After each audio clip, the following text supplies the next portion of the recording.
Thank you. Namaskar to everyone.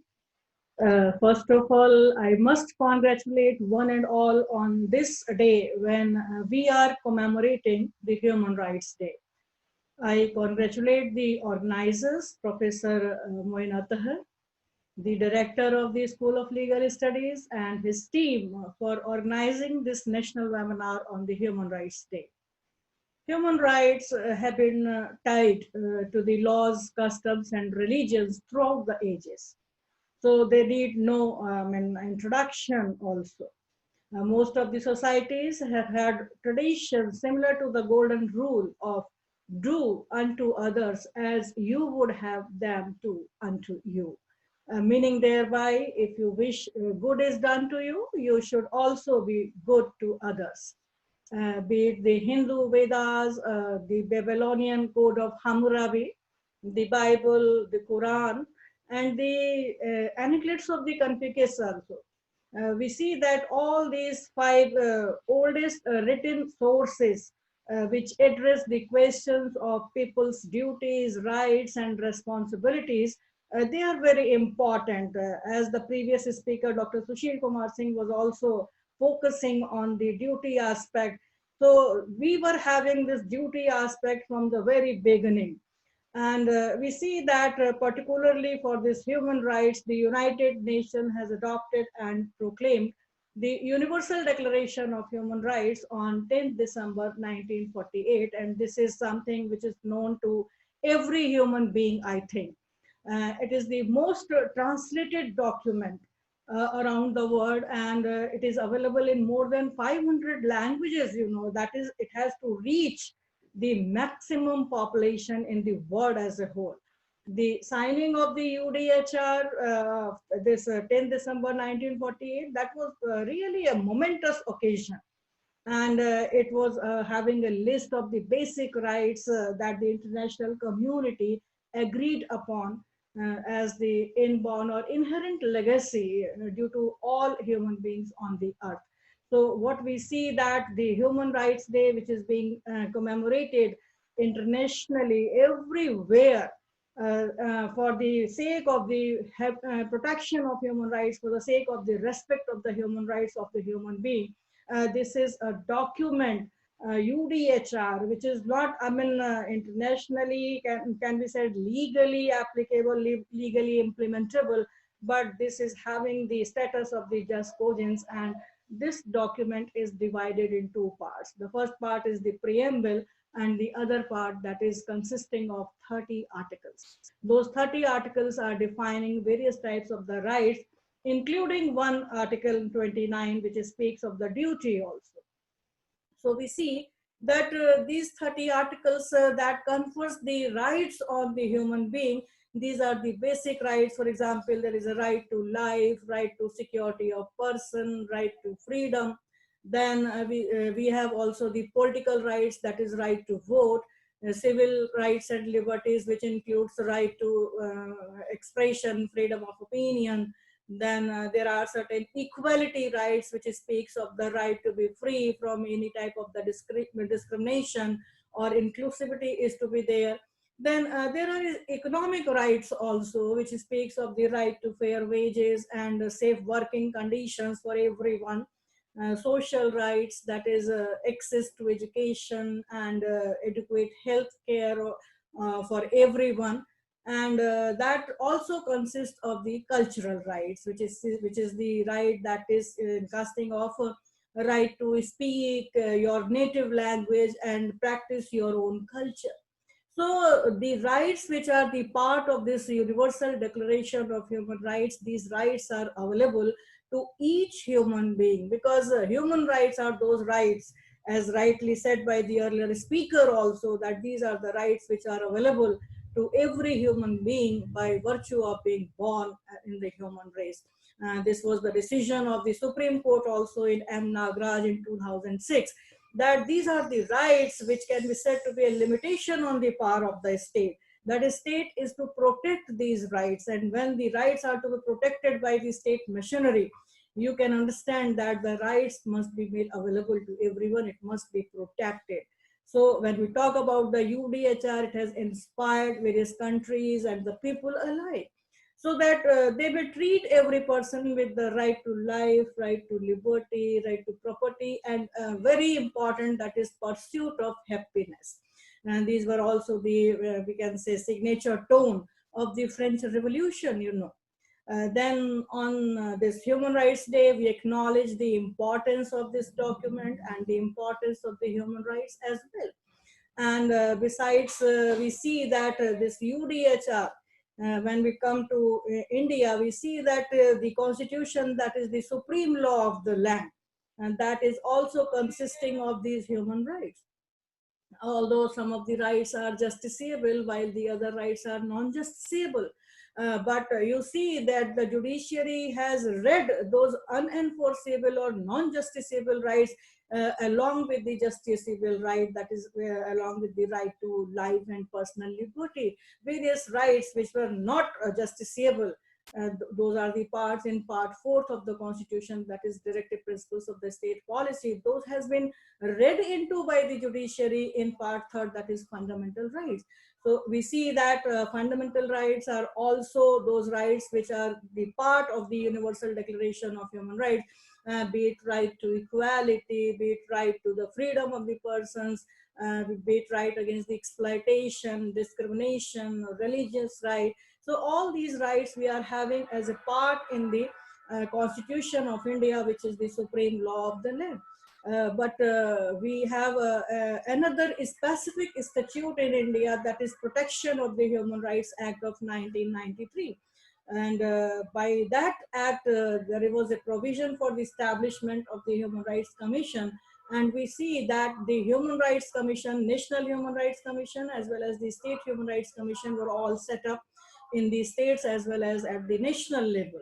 So the National Human Rights Commission, which is an autonomous public body that was constituted under the Act on 12th October 1993, and the very Act defines human rights under Section 2D as the rights which is relating to life, liberty, equality, and dignity of individuals.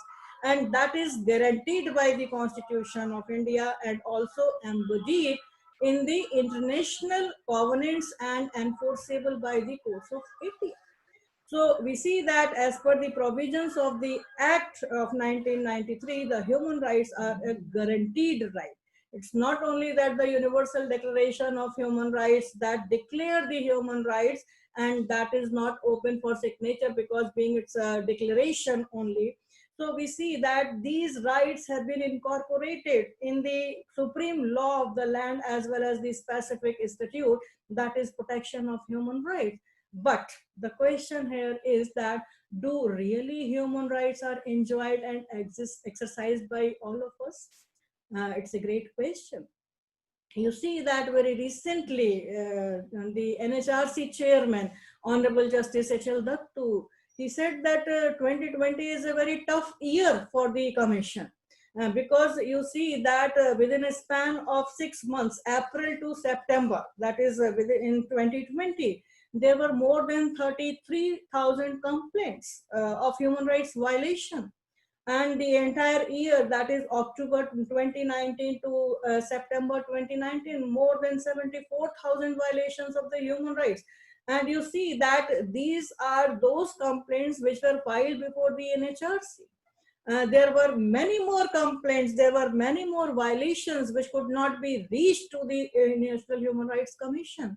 So having the Universal Declaration of Human Rights, the 30 articles which speaks of the human rights, the supreme law of the land which speaks of the fundamental rights, along with the specific statute which speaks of the protection of human rights, we see that the violation is writ large. The human rights of the persons are being violated and infringed, and there is no protection as such of these human rights of the human being. So this is the day when we are observing, we are commemorating the Human Rights Day. We see that for the last 72 years, we still face the violation of human rights. And we see that the vulnerable groups, they are most susceptible to this violation of the human rights. because they cannot approach for the agencies, for the authorities, for protecting their rights. Vulnerability are of different types, as Dr. Sushil Kumar also told about, that there was an era when the universal documents, the international documents were relating to the specific matter, that is relating to women rights, relating to the child rights, older person rights, disabled rights. And then we see the community rights or the group rights, be it relating to the environmental degradation, or be it the third generation rights or the fourth generation rights, as we all know. So we see that the vulnerable groups, they are most susceptible to these human rights which have been violated every time. And during this COVID pandemic, this is on the highest side. We see that the vulnerability may be due to the sexual orientation, and it may be gender based, the women, the LGBTQ plus, because there are many categories in this group. Then vulnerability may be age based, that is the children, the older persons may be there. Then vulnerability may be on the economic grounds, the poor, the migrant laborers, the indigenous persons. We see that during this COVID pandemic, what was the situation of the migrant laborers? Where were their human rights? And vulnerability may also be due to the physical infirmity, that is the persons who are having any disability, then the persons who are having certain diseases like HIV positive person. So we know that the theme of this year 2020 of the Human Rights Day, which has been declared by the United Nations, that is recover better, stand up for human rights. And this is a very perfect theme which has to be followed by each human being. So this year's Human Rights Day that relates to the COVID-19 pandemic, it basically focuses on the need to build back better by ensuring human rights are the central to recovery efforts. And this is the theme which is in natural consequence of the 2020 pandemic. We see that in order to reach to the common global goals, we need to create equal opportunities for all. We know that right to equality is not only a human right, but also justiciable fundamental right. But equal opportunity is not being given, or it is not being conferred upon all, because as I told you, the vulnerable groups, they are the persons who are being discriminated every time. So this equal opportunity must be a global focus for all of us, that we must protect this equality to all the human beings. We need to address the repercussions of COVID-19, and we must apply the human rights standards to tackle the inequalities, the exclusion, the discrimination, which have been increased during this COVID-19 period. 10 December 2020 is an occasion to reaffirm the importance of the human rights in rebuilding our future, because what we have lost, we have to recover that. We have lost during COVID-19. We have to recover all that thing. We have to stand up again to encourage the transformative actions for the just societies. The very objective or the very purpose of commemorating or celebrating this Human Rights Day across the world basically is just to promote the awareness about human rights. So everybody must be aware as to what are their human rights. This is not a thing which has to be only within in the books. It has to be spread over to everyone, because these are the rights which are available to every human being. So by any means, we have to promote the awareness about the human rights. We have to emphasize and to endeavor the United Nations General Assembly in order to progress the overall human rights conditions. We have to discuss and highlight the specific issues of the human rights. At the same time, as I told you, that the vulnerable groups, they are the most susceptible groups during this pandemic also. So we have to encourage the vulnerable groups of the people, that they must take part in these events, and they have to participate in the decision making also. And we see that work from home, which is a new normal, and we are all participating in this webinar through home only.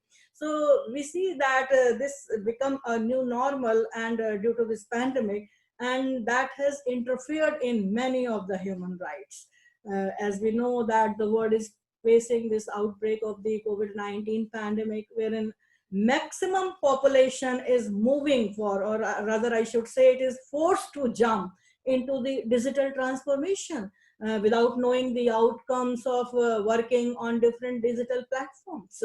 So this was seen at the only possible solution to work and to move ahead.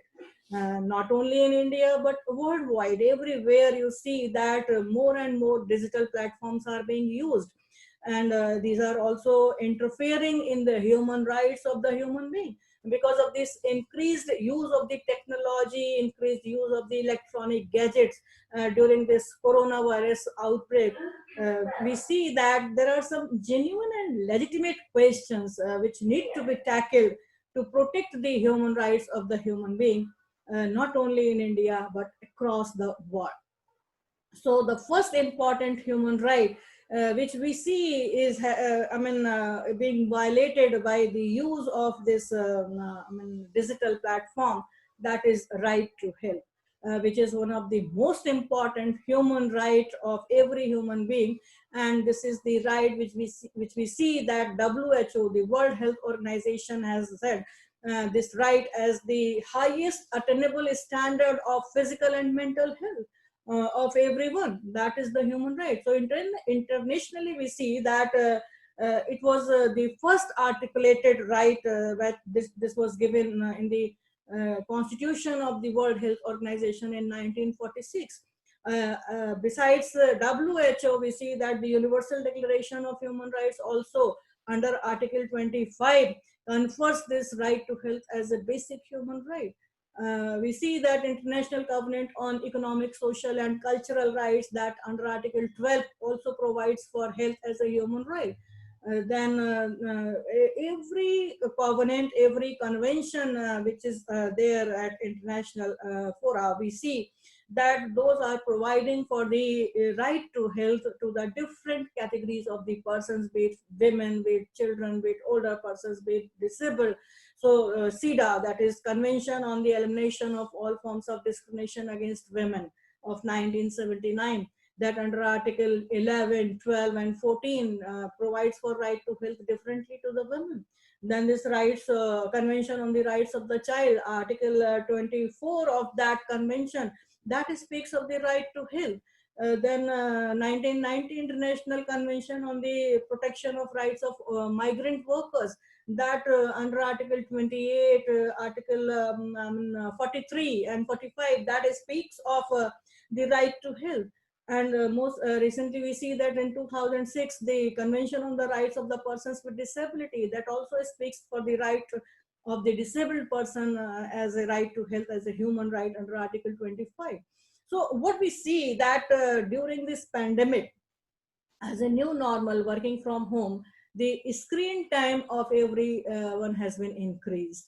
And this increased time to adhere with various screens, be it computer, be it laptop, mobile, television, the eyes are glued to the screen, resulting into health problems and eyes, disease to the children, women, men, whatever they are. And this has also led to this computer vision syndrome. This has led to the eye strain and then tired eyes, irritation, redness, blurred vision, and we see that double vision, etc. So all these things are there. Sleeplessness has also been increased. This is also all impacting on the right to health of the human being. We see that while working on different electronic gadgets, the posture is also, not proper, in which we are sitting for hours together for work, for classes, for meetings, for these type of the webinars. We see that this also is aggravating the problem of cervical spondylitis, then lumbritis, back pain, and other related health issues. So, like using a smartphone, the head is mostly in an unnatural forward bending position. And we see that this position puts a lot of stress on the neck and shoulders and the spine as such. So this is something which is directly affecting the health, right to health of the human being, which we have to see that how we can make or how we can protect this human right in this new normal when we have to use and we have to work from home. Then another very important right which is being violated during this period by working from home, that is right to privacy.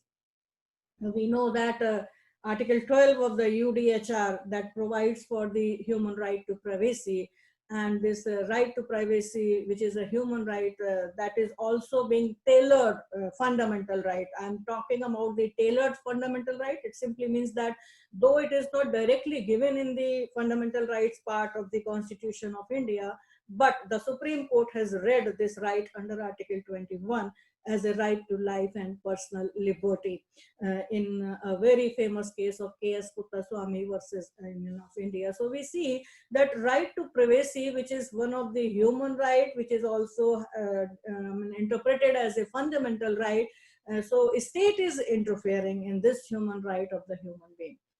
With the spread of the coronavirus, that has led the government to take a number of measures to protect their citizens from the pandemic.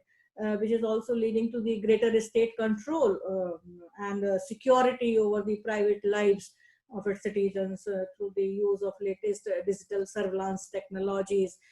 Everybody is entering in your home. I'm sitting at my home, and you can see that what is there in my home. So this is something which is interfering in the privacy of the person concerned, which is also affecting the right of the privacy, which is a human right.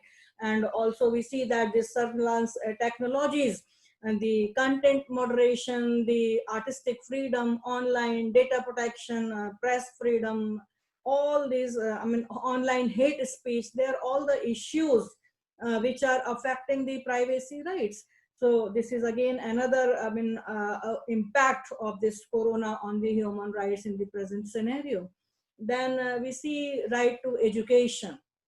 That is again one of the very important human right, because if you are educated, then everything will come to you. And we see that Universal Declaration of Human Rights under Article 26 provides for this right to education as a human right. And the Universal Declaration of Human Rights, along with the ICSCR, International Covenant on Economic, Social and Cultural Rights, that also provide that primary education shall be compulsory and available free to all. And on the same foot, we see that secondary and higher education are not compulsory, but shall be made generally available and accessible to all the people by every appropriate means. This is what they are the provisions in the international documents. And we know that the education is an empowerment right, and very well rightly observed by the Supreme Court of India also in Unnikrishnan, J.P. Unnikrishnan case back in 1993, that education is an empowerment right, and it's a tool for all individuals to fully participate in the activities and to contribute in the development of the society. So it allows every human being to live a life with dignity. But we see that from this online education, though it created continuity during pandemic, but the greatest effect or impact on the human rights was that came to the mind, that is the digital divide. Because we know that the digital divide is a reality. We talk about the equality rights, we talk about that there shall not be any discrimination, but we cannot avoid this digital divide, which has become a reality, which is infringing the human rights to education of many. So there are cases of committing suicides because of this digital divide. The children, their age between 12 to 15 years, they are the students of class 9, 10th and 11th in India, I'm talking about. They have committed suicide because they were not able to connect to the classes which were going online, because they were not having the smartphone, they were not having the internet connectivity, and so on and so forth. So this is how we see that this digital divide is also one of the having a great impact on the right to education, which is a very important human right for every human being. Then we see that along with these right to health, right to privacy, right to education, there are other rights also which are being impacted during this COVID pandemic. And we see that in India, the Supreme Court has taken lead in issuing certain suo motu directions in various types of the cases. And we see that the torture, the exploitation rights, or whether it be under Article 23 of the Constitution, human trafficking, then the rights of the prisoners, their fundamental right of life and personal liberty. Very recently, the Supreme Court in 2020, through Justice Nariman, or Honorable Justice Nariman, in this Paramveer Singh case, that to avoid this custodial torture, the police interrogation must be done under the CCTV supervision. So we see that the judiciary is also doing as an ambassador for the protection of the human rights. But we see that be it right to health or right to education, these are the explicit parts of the international human rights framework. And these are the enabling rights that also facilitate the meaningful realization of the other human rights, that is importantly right to dignity, human dignity. The duty of the governments to respect, to protect, and to promote and fulfill these human rights is very important. And because everybody has a right to health, then without exception, this responsibility lies on the government.